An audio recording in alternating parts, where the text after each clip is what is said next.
County, American Players Theater and Spring Green won the 2026 Regional Tony Award.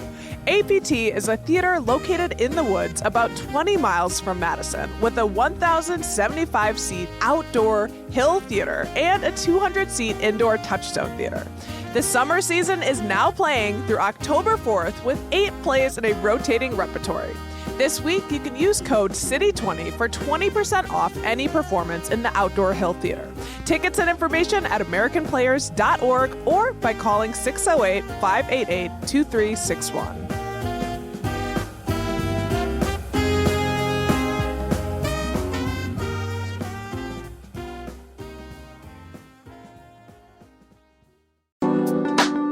Need a new car? The Society of St. Vincent de Paul is hosting a car raffle fundraiser to raise money for their Madison food pantry, pharmacy, micro-lending program, and other services that help local families.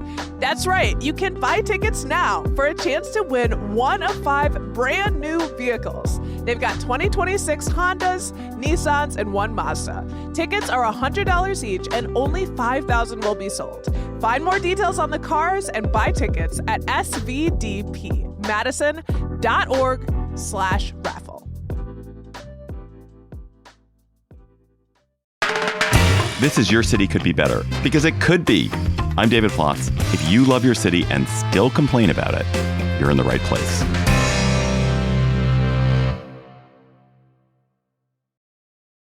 Salt Lake County, the vast northern Utah county that holds a third of the state's population, as well as its biggest city, Salt Lake City, has 511 parks. There is a park where you can go hang gliding. There are 40 parks with pickleball courts. There are 28 parks that have dog parks, so a park within a park. And no one in Salt Lake County knew these facts, not even, I think, the Parks Department itself, until CityCast Salt Lake host Ali Vallarta took it upon herself to visit every single park and catalog its amenities, examine its bathroom, if it had a bathroom, and give it a grade. And this epic journey took Ali 2 years, and the result is a magnificent new tool for her Salt Lake neighbors, allowing them to find parks where they can play basketball or disc golf. I played disc golf at a Salt Lake park once because I found a park that had disc golf, or play in a splash pad. So would your city be better with better parks, or at least with a better parks guide like the one Ali created? Ali Vallarta, welcome back to Your City Could Be Better. It's so good to be here. So a few I brought years data this time. You have data. You are a completist. And a few years ago, you had another completist journey in Salt Lake, which is that you had a drink at every single bar in the county. Mm-hmm. Why did you decide to follow up that boozy journey with a parks catalog? I mean, part of the reason I went to every bar in Salt Lake County is because I just wanted to get out of my normal routine. And it began as a New Year's resolution. And so I had visited 216 bars, had at least 216 drinks in 365 days. And people were maybe dazzled, maybe confused by that journey. And then when the next New Year's rolled around, a lot of our listeners were like, okay, what's your next New Year's resolution now? Mm-hmm. This has become sort of a thing. And I decided to visit every park because I felt like in so many ways, bars are third spaces, and they teach us a lot about our communities. That said, bars aren't free. Does that make them true third spaces? Like, parks are sort of the ultimate. And I announced on the show in true Ali Vallarta fashion that I would go to every park in Salt Lake County before I knew how many there were. All that to say, going to every park was so much harder than going to every bar because there were 511. And you mentioned that like no one had really done a census like this before. And the reason for that is that within Salt Lake County, which home to 1.3 million people, there are 23 different cities, which is sort of absurd. And all those cities manage their own park system and they manage it differently. And then the county itself has a park system that it manages differently. So this was also just about getting all of the information and putting it in one place. And that in and of itself was a project, let alone then going to all of them and like cataloging. Is 511 parks for Salt Lake County a good number of parks? Did you come away thinking, wow, we have so many parks? Or yeah, we have an okay number of parks? No, we have a lot. I think we have a lot. And actually, like, one of the things that I learned is that a quarter of households in our county can't walk to a park, can't walk 10 minutes to a park, which sounds bad. But then, of course, like all data, if you flip it, that means that 3/4 of people across our county can walk 10 minutes and be at a park. And I think that's kind of a dream. And we know that year after year, when our city surveys people, when our state surveys people about growth, the number one thing in Utah that we hear from residents is green space. That's our number one most important priority. What is the benefit for you and your neighbors of cataloging and rating all the parks? How does that help Salt Lake for you to have done that? And also, I guess you should say how you rated them. What metrics did you rate them by? Sure. Yeah. So what I did is I made a Google form and I put together a list of like roughly 26 different amenities. And that's everything from the super expected, like benches or picnic tables, courts of sorts. And then some of the less expected stuff like bathrooms, water fountains, lighting after dark, dog parks.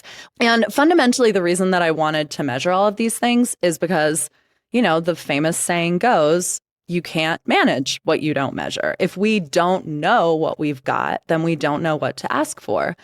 And I think that's really important because parks are free because they're not.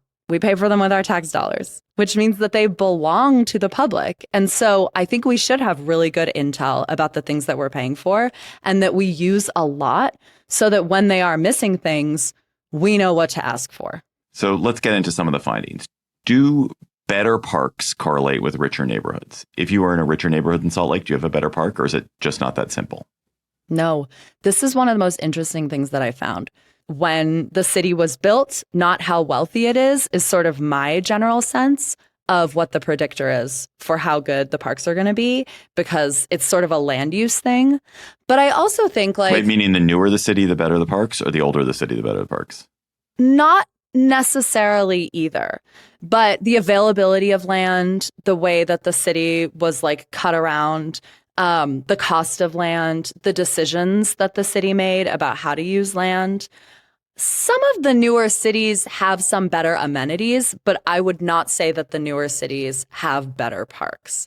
I actually think some of the best parks are in the older cities. And fundamentally, that is just because they have older trees.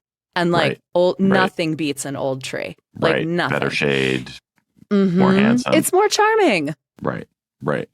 So one of the things that I think about parks, I think a lot about parks. I live in DC is a great park city. It's a really, it will go toe to toe with you guys anytime. But the parks that I use most are not necessarily the parks that have the most amenities. They're the parks that have the most life. I mean, you were asking parents how would they improve a park? Mm-hmm. If you were designing the perfect park, what would it be? What elements does it need to have? So for me, David, something that regular CityCast Salt Lake listeners know about me is that I am a single issue public bathroom voter. Oh, yeah. The candidate that can build public bathrooms in my city is my candidate. And I put on this amenity list bathrooms. And I think there are some people who kind of scoffed at me when I did, because they were like, okay, queen, weird choice. Because when you think about parks, you don't necessarily think about bathrooms. But I think in life, you don't think about a bathroom until you need it. And then you're totally screwed. And the thing that I found through this census, which I think is shocking, is that 69% of the parks in Salt Lake County, that's 69% of 511 parks, have no year-round bathroom access. Ooh. That is an indictment, in my opinion. Especially in a place that wants to host the Olympics in 2034 and has done it in the past. Like, where have people been peeing? In bushes, in coffee shops where they have to buy a muffin in order to do it. Like, and I know, again, this is becoming such a national issue as like urban issues are talked about more and more in our country. But the public bathroom thing to me is shocking. And there are cities that have done public bathrooms really well. And they are, again, not the wealthiest cities.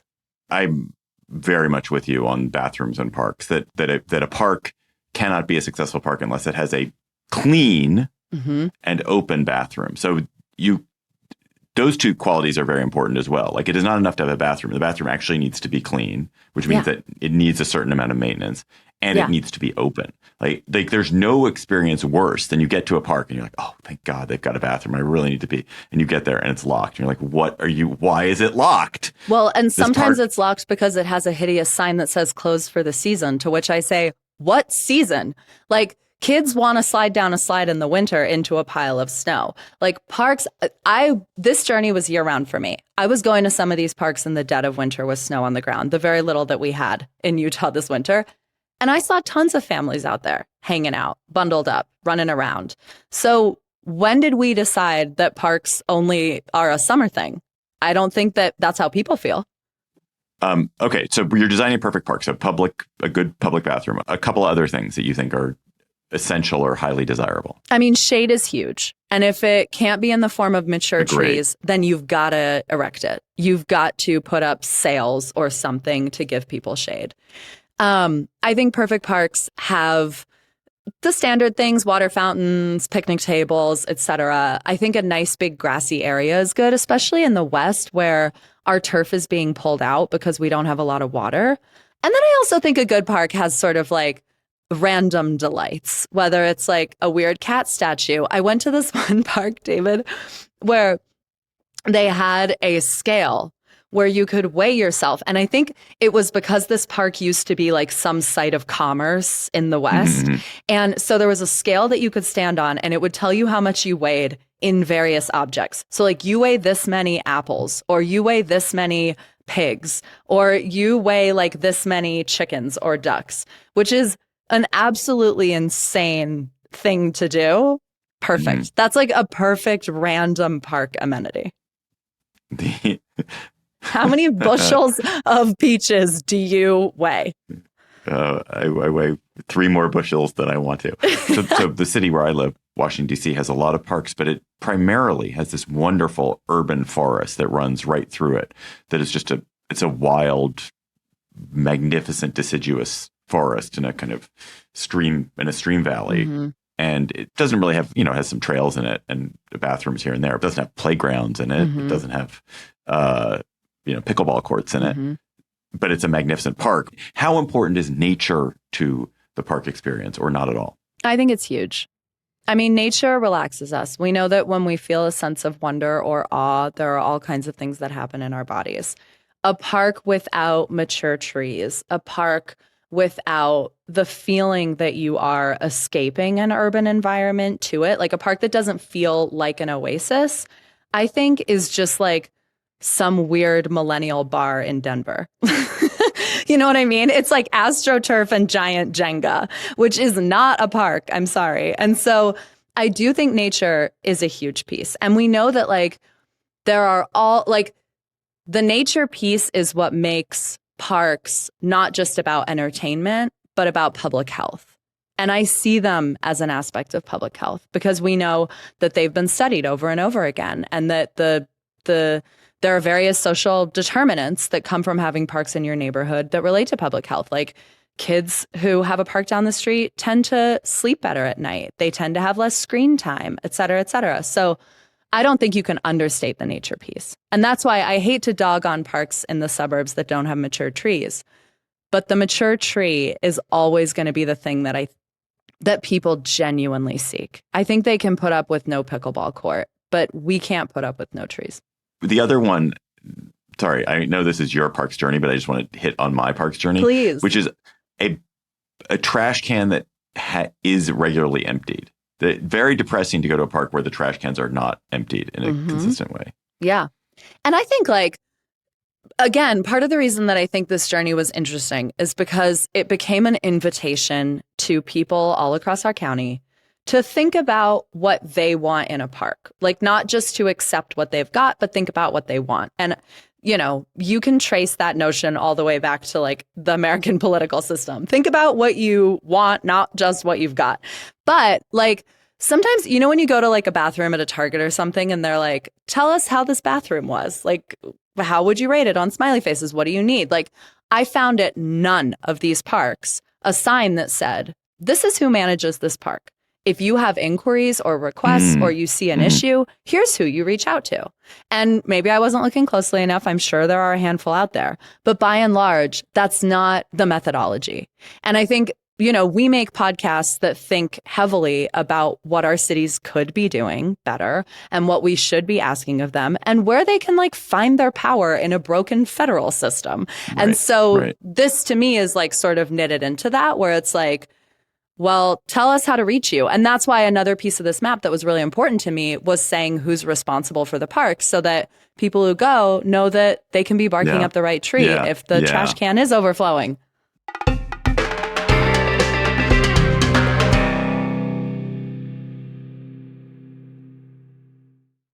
All right, it's time for our weekly segment, Banking Outside the Box with Oak Bank, with the sponsor of this episode, Oak Bank.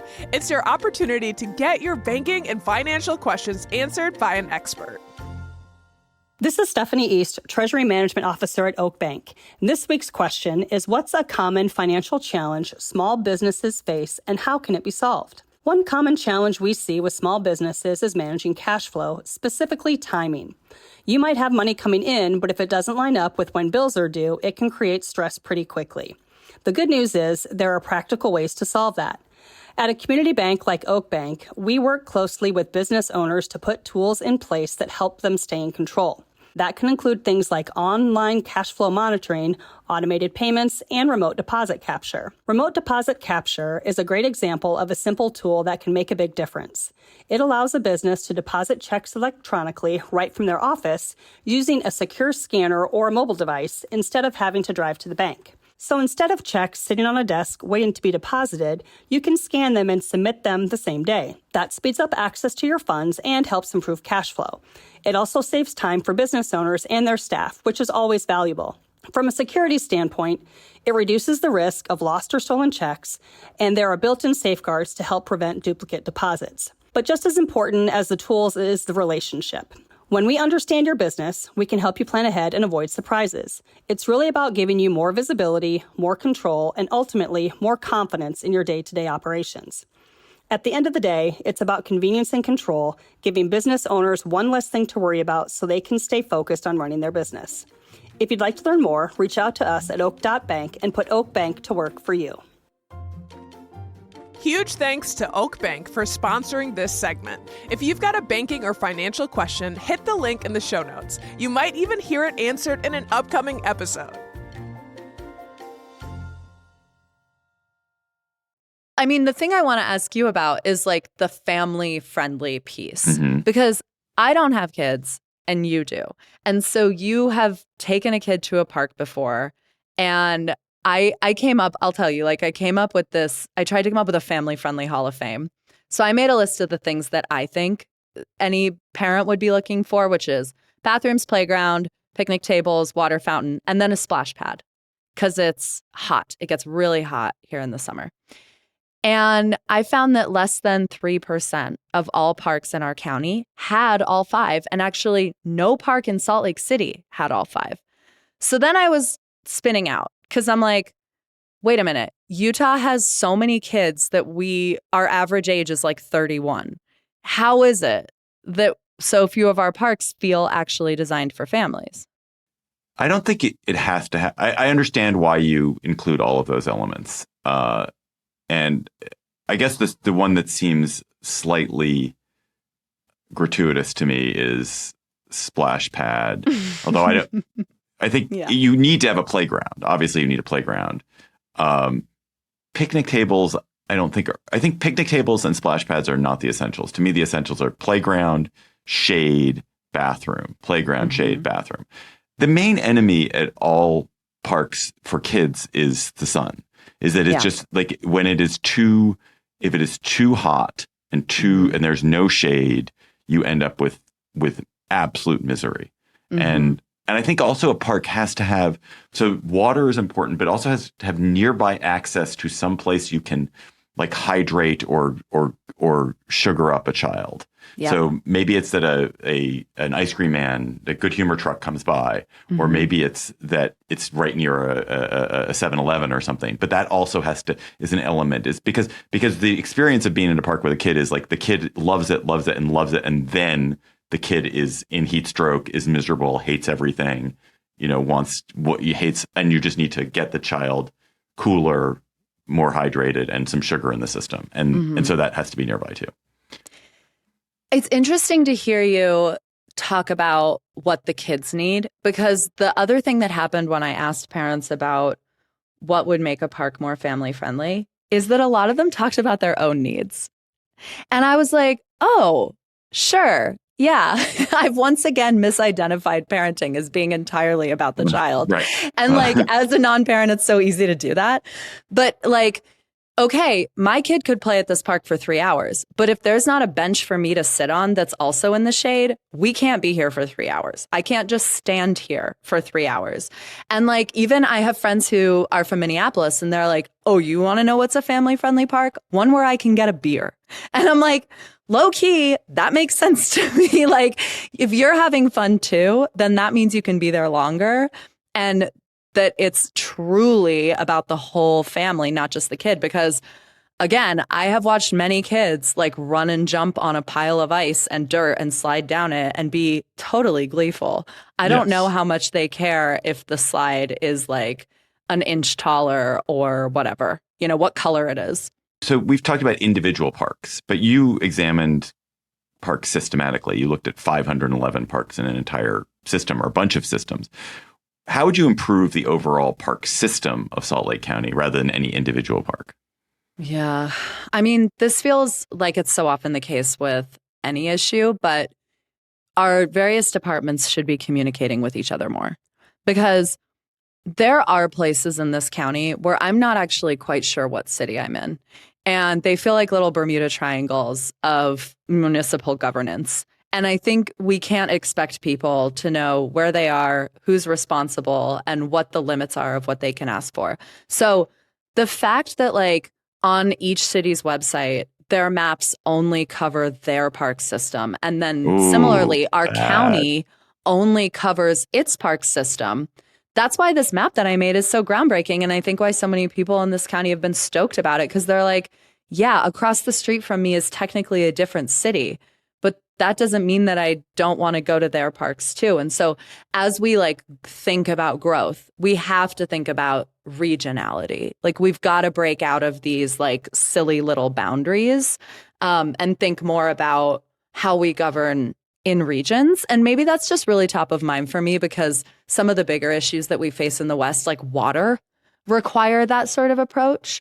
But I think even at a really small scale with things like parks, we've got to have more of that approach. That's good. I'm going to add one other you already mentioned earlier, which seems to me really important for the system. I think your point about accountability and knowing who to talk to about the park is really important as well. So that that part of running a good park system is actually being responsive to the citizens. And so making, you know, your website or whatever it ever assigns in the park clearly indicate, here is how you give us feedback about this park, seems important.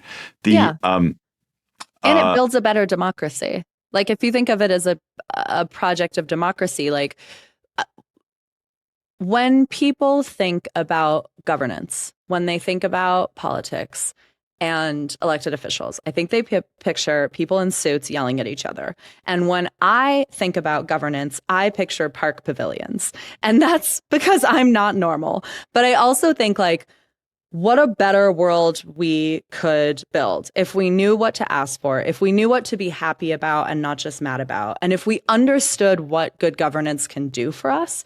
And I think that like on a really esoteric level, that is what this project is actually about, right?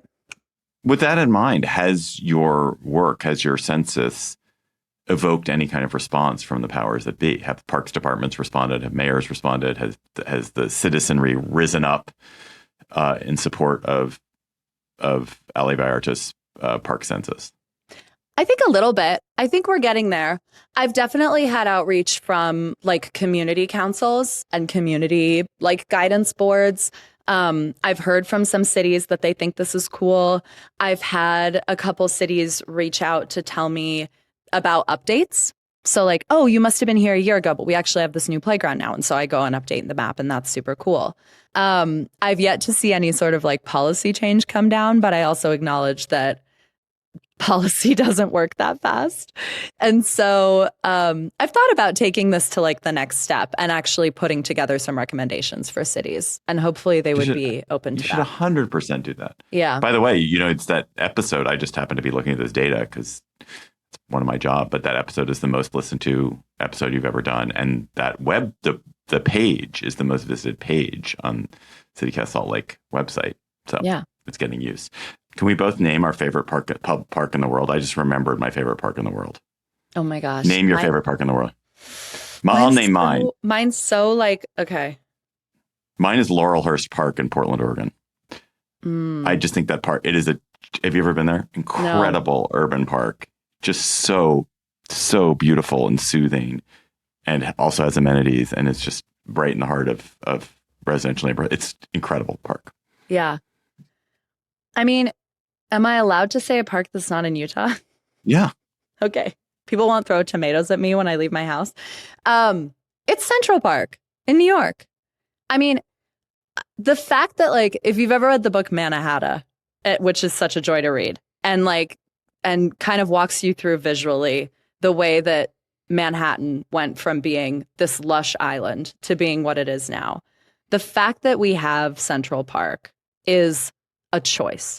And I am like so interested in the ramifications of political choices. And I think that's why I'm so interested in local governance, because everything that we do is a choice. And like the fact that we have Central Park and that people travel from all over the world to go to a park in the middle of one of the biggest cities on earth is a choice, is the result of a choice. And that's amazing. Like that park is unbelievable.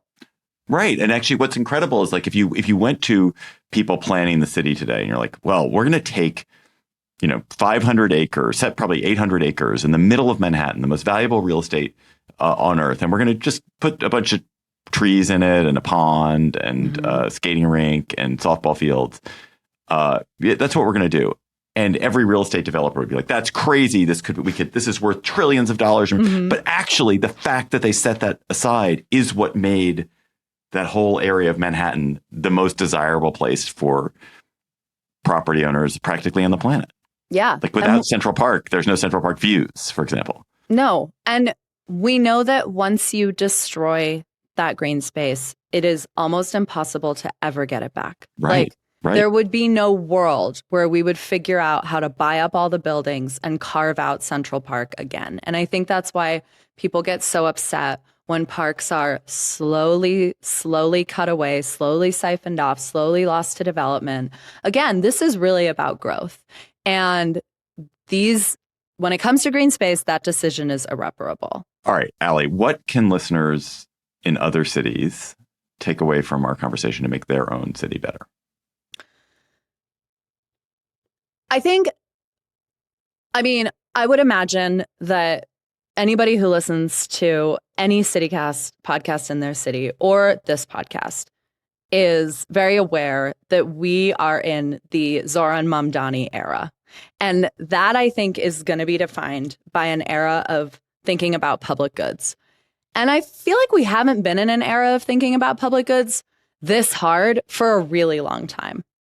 And I think this project is kind of doing that. Like, I think it's an invitation to examine the things that are available to you in your backyard, to closely look at the things that you are paying for that you might forget that you're paying for when you pay your taxes. Ask for what you want, make the most of it.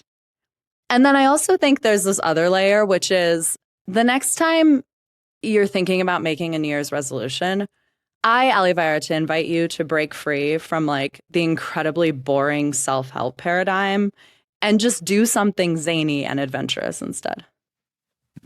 Yes. +1 that. Not that I follow that advice myself, but I like the advice.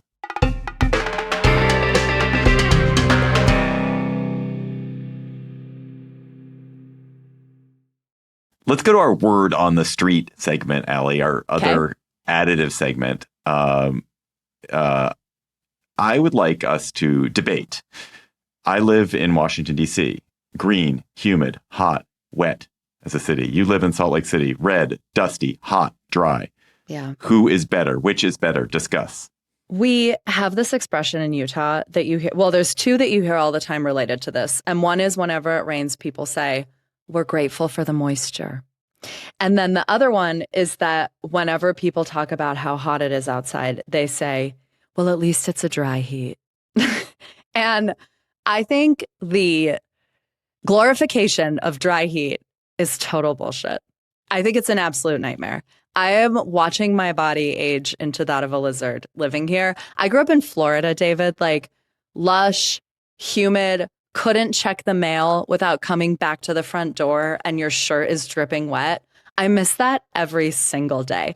Sometimes, David Plotz, I bend over around the start of winter to pick something up off the floor, and I feel that my lower back is ripping apart because of how dry my skin is. Wait, so just so I humid understand. And green all day long. If so I humid, could, bewitch something in this city, it would be humidity. But so humid is good for the skin. Is that what you're telling me? Yes. That's why you want to put your moisturizer on while your skin's still wet. Okay. What, you want to live out here and be a lizard? Well, I've never lived in the Mountain West, but I've always had this fantasy of living in the Mountain West. And one of the reasons I have the fantasy of living in the Mountain West is whenever I breathe the air, I get off a plane in Salt Lake or in Phoenix or in wherever else, Las Vegas, and you breathe that air and you're like, oh, it is clean and dry, crisp, dry. Maybe it's not clean. I was going to say, I love the dry. I love dry air. I love it. I love the kind of cool crispness of a dry desert night where you get, things in DC, like, during the day, it's always going to be hot in almost any city in America in the summer. But at night, the thing about DC is like this moisture sticks in the air and you just go to bed clammy and you wake up clammy. And unless you're running your AC full tilt, which just full confession, I do. Unless you're running your AC full tilt, you feel disgusting all the time. And you feel like everything around you is rotting and molding. Your own body is developing some kind of black mold just as you sit there.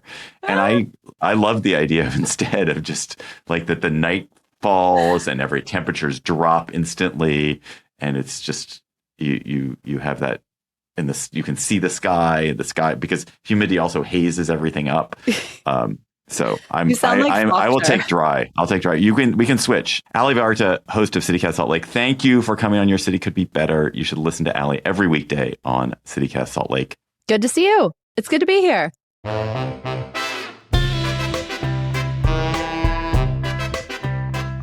That's all for today's episode of Your City Could Be Better. I'm your host, David Plotz. Our producers are Lizzie Goldsmith, Aria Bracci, Priyanka Tilve, Ali Vallarta, and Emily Means. Our music is by Carl Christensen.